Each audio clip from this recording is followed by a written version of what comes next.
About 6 months ago, I was selling health insurance. Not really the best job, like it was okay paying for someone my age, in maybe 10 years I could be earning quite well from it. I just kind of got bored of it after like a year. Like, what was that feeling? Just every day you're looking at your phone and you see this fucking notification and it's just 16,000 coming into your client's pocket every single day. It was ridiculous because it would be like 2 a.m. and I'd just see 16k piff and I'd like have 2 in a day. I was like, I've got to get up in 4 hours for work, and I was like, I actually can't sleep because I'm so happy like of what's just happened, and it just didn't stop. It just got better and better. At the end of the day, if you've got a goal in sight and there's multiple other lads in this group that have done it, they've got the same resources of me at the end of the day. There's no reason if they can do it that I can't. So I just knew that I had to stick to it. After a few months, it did start to show the results, and I was able to leave a 9 to 5 just a few weeks ago. If anyone is like on the edge thinking about it, just do it, because like what's the worst that can happen? You might lose a little bit of money if you decide you're not going to actually put the effort into it.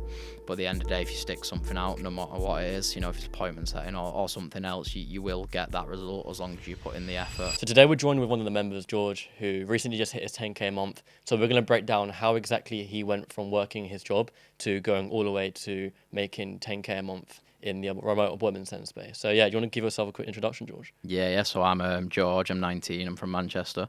I've been in the appointment setting space now for 6 months. Decided to take that step when a good friend of mine was telling me about it, and never looked back since, really. Perfect. So yeah, let's go like 6 months back, just so like everyone can understand like what your story was. Like, what were you doing beforehand? What did life sort of look like when you were working like your job, for example? Yeah. So about 6 months ago, I was working as a healthcare consultant at Bupa, which is just selling health insurance. Not really the best job. Like it was okay paying for someone my age for people in a 9 to 5. It was something that I thought in maybe 10 years I could be earning quite well from it. And after that I just kind of got bored of it after like a year.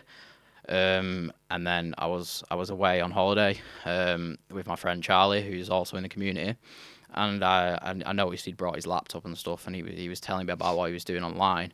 And I was kind of in the point where I'd been looking for loads of things online to start making money, because I just never wanted to live that 9 to 5 life. So I spoke to Charlie about it, and he told me a lot, and I was sold straight away. And I got on a call with Sard, and we got started straight away, really. What do you think like the specific point was? Because I think like it's a bit cliche. I think everyone says, I hate my 9 to 5. But what do you think it was like specifically for you that wanted you to transition like out as soon as you saw Charlie doing it? Yeah. So I think I was just kind of like, it was 9 to 5 every day, just same thing every single day, living for the weekends. And like I'd be sat on the phone at work, and Monday morning I'd speak to people about how was your weekend. Friday evening, we'd just be talking about what you're doing for your weekend. And I didn't want to be, living my life, till I'm like 65, working for someone else and having to live for the weekends. I kind of wanted that freedom where I'm, be able to go off and travel, which I will be doing very shortly, and kind of live life on my terms, and not having to be told by someone else, when I can go for my dinner. Like, that's not something I want to do. Yeah. What do you think the importance was from having a friend like Charlie, seeing what he was doing and how that sort of influenced you as well?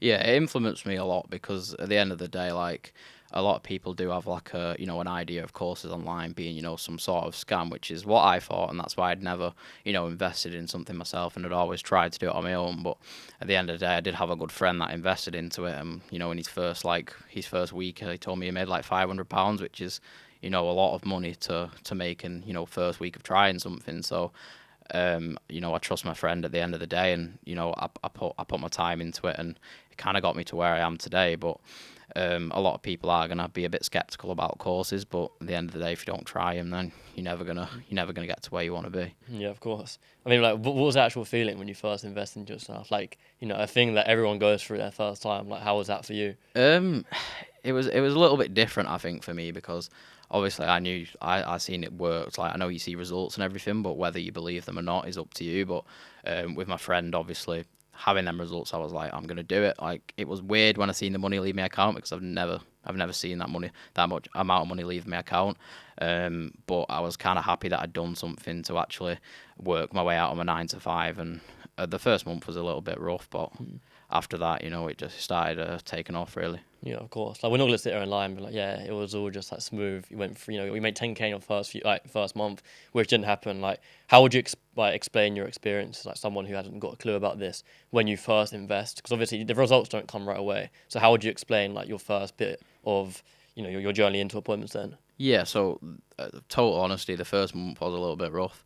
I think I made £30 in the first month, and it only took for me to go to London and meet all the Superior Setters boys for me to realise that I wasn't actually putting in the effort that I should be doing. Like, you can invest into a course, but at the end of the day, you still got to do your part to make the money. And I was speaking to a lot of the boys in London, and they were speaking about things that I hadn't even heard of, that I probably should have heard of. And I just wasn't putting in the work that these boys were putting in. Like, they was doing, really, really late hours, and I was probably doing like 3-4 hours a day. And I was wondering why I wasn't seeing the results. It's because, like, off my own back, I wasn't doing enough. So, and at the end of the day, I was on a role that wasn't good enough, and I was sat around waiting, just to try and get that experience. But at the end of the day, I had the tools and the knowledge to do everything I needed to. I just need to go and do it. So I was advised by the boys in London to actually leave that role, which is what I did. And then I picked up a pretty decent role that kind of led me to a steady £1,500, £2,000 a month. And then that was where I kind of got to the point in my setting where I was like, right, I think this is where I need to start to move out of it. And that's where I got into the management side of things. I remember when I called you, told me that you were shitting it going into London, because I think you were one of the newer boys. So what was that feeling like going into a room knowing that you probably weren't the biggest guy in there and there was a lot of people essentially doing better than you?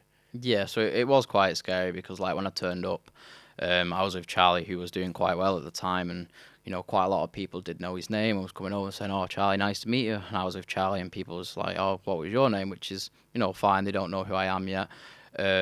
But there was a lot of people there who was making, a decent amount of money and doing a lot better than me. And, to hear what they were saying and share their stories of, how they got to it was pretty amazing. And I did sit down with a few of the boys, and me and Charlie did actually end up staying, overnight, because I did want to make the most of it and actually connect with these people that I know later down the line will actually help me to get me to where I am now. And that is what happened. I met a few boys out there, Oscar and Yanis, who give me a lot of help along the way, and I still speak to, and they've given me a lot of help that's kind of helped me get to where I am today. So that London event was really useful for me. I did meet a lot of people that I'm still in contact with today, and I still use for information when needed.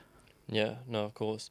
I think one of the biggest questions that people ask when they get into the setting space is, how am I going to balance appointment setting whilst having a 9 to 5? But you did it pretty well. Obviously, you've only recently left a 9 to 5 in the past few weeks. But how did you find that balance? If I'm being totally honest, it is hard. But at the end of the day, if you're trying to get out your 9 to 5 and actually set on doing something, then it is easy. Like, if you've got a goal in sight, which is what I had. Like, I wanted to leave my 9 to 5. I wanted to work fully remotely. Like, I just knew I had to put in the hours. Like, I was probably doing like 16, 17 hours a day for like 3-4 months straight, which is obviously a lot. But at the end of the day, if you've got a goal in sight and there's multiple other lads in this group that have done it, they've got the same resources of me at the end of the day, and the same people. So there's no reason if they can do it that I can't. So I just knew that I had to stick to it, and eventually it'll come. And after a few months, it did start to show the results, and I was able to leave my 9 to 5 just a few weeks ago.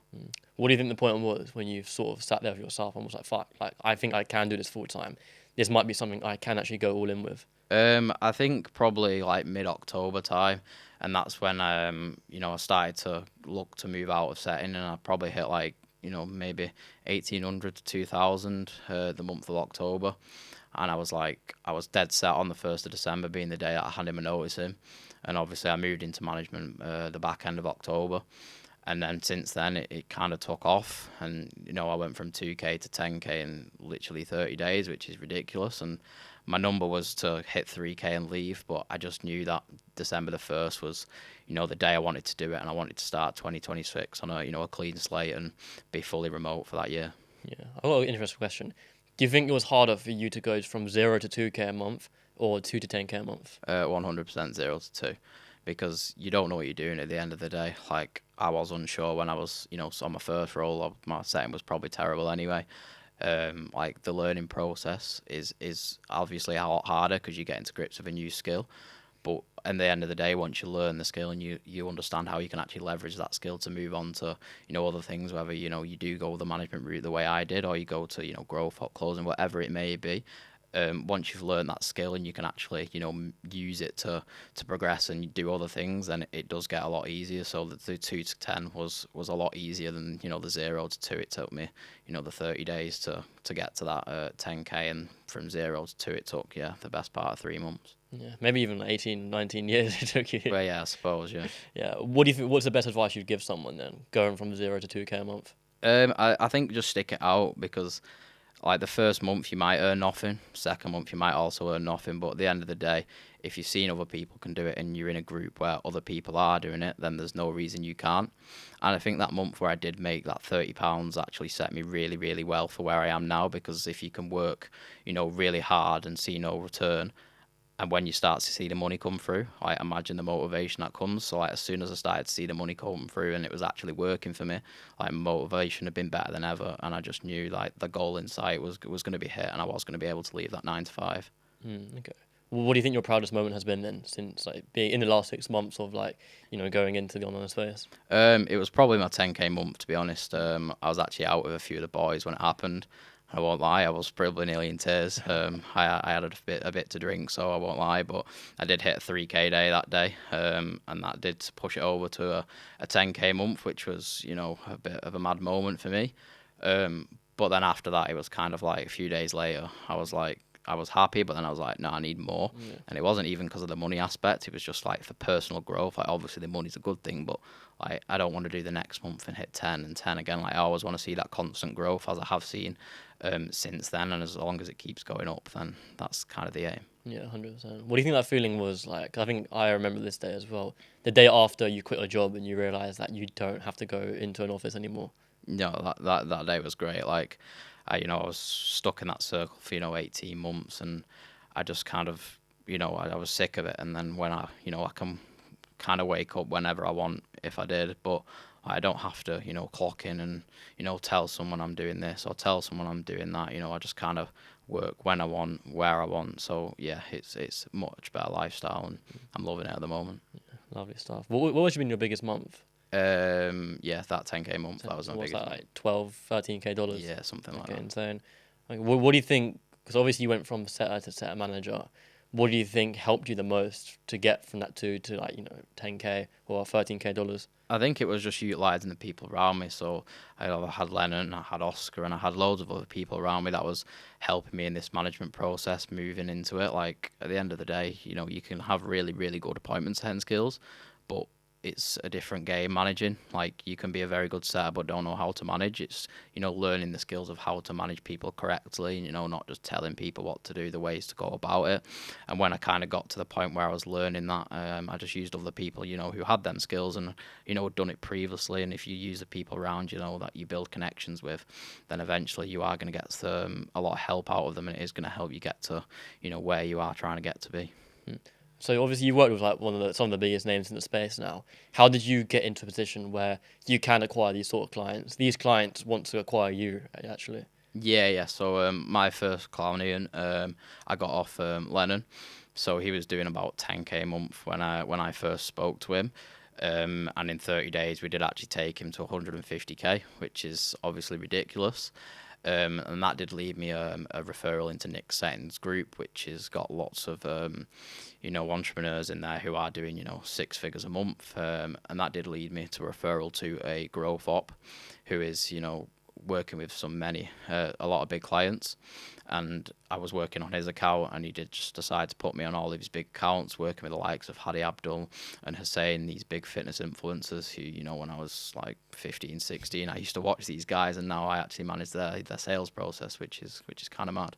Yeah, no, it's insane. Like, you've obviously got yourself in a position now where people come to you.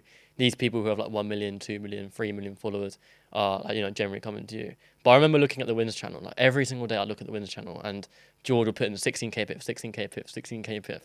Like, what was that feeling? Just every day you're looking at your phone and you see this fucking notification come in, and it's just 16,000 coming into your client's pocket every single day. Yeah, it was ridiculous, because it would be like 2 a.m. and I'd just see 16K perf, and I'd like have 2 in a day. So I'd done like 32K in one day, and I was like, I've got to get up in 4 hours for work, and I was like, I actually can't sleep because I'm so happy like of what's just happened, and it was not like it was, just a one day. It was literally every other day, like 16k, and I was like, I don't even know what's happening here, and it just didn't stop. It just got better and better.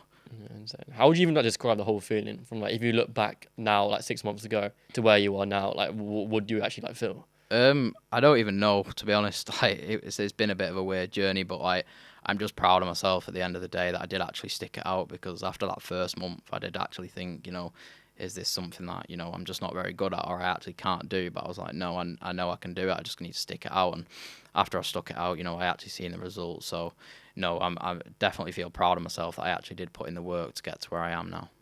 Perfect. And yeah, like, I mean, what are your goals going forward then? So obviously, Q1 2026, you've hit your first 10k a month. That's been dusted off already. Where do you go from here? Well, 20k is in sight. I'm 20 in 3 months, so I want to do 20 before 20, which is a big goal, but there's no reason I can't do it as long as I, keep up with the management clients, maybe put managers below me, have more management clients, and there's no reason that I can't get to that 20k a month. So that's what I'll be working towards as of now, and just kind of building out, my own business at the end of the day. Nice, bro. So yeah, and just like even the version of yourself, let's say, because interestingly, George actually reached out to us like a year ago, and he never got started. He was like a lot of other people. Obviously, it is a scary step. So even like back to that version of yourself, like if you could speak to him right now, what advice would you give him on taking a leap like you have done? Just do it, because like if I'd have done that, it was over a year ago. I think it was October, like 2024. So that was obviously a very long time ago. And if I'd have done that then, God knows where I'd be doing right now. But at the end of the day, it did tell me, another 10 months to actually take that leap. But at the end of the day, I did it. And if anyone is like on the edge thinking about it, just do it, because like what's the worst that can happen? You might lose a little bit of money if you decide you're not going to actually put the effort into it. But at the end of the day, if you stick something out, no matter what it is, if it's appointment setting or something else, you will get that result as long as you put in the effort and are willing to, spend a lot of time doing it. Perfect. But yeah, that's pretty much wrapped up everything. I'll put George's Instagram right here. So any setter managers wanting a setter manager, or any of you guys that's wanting some advice, this will be George. But yeah, I appreciate you coming on, bro. I'm proud of your success. Thank you, bro. Thank you.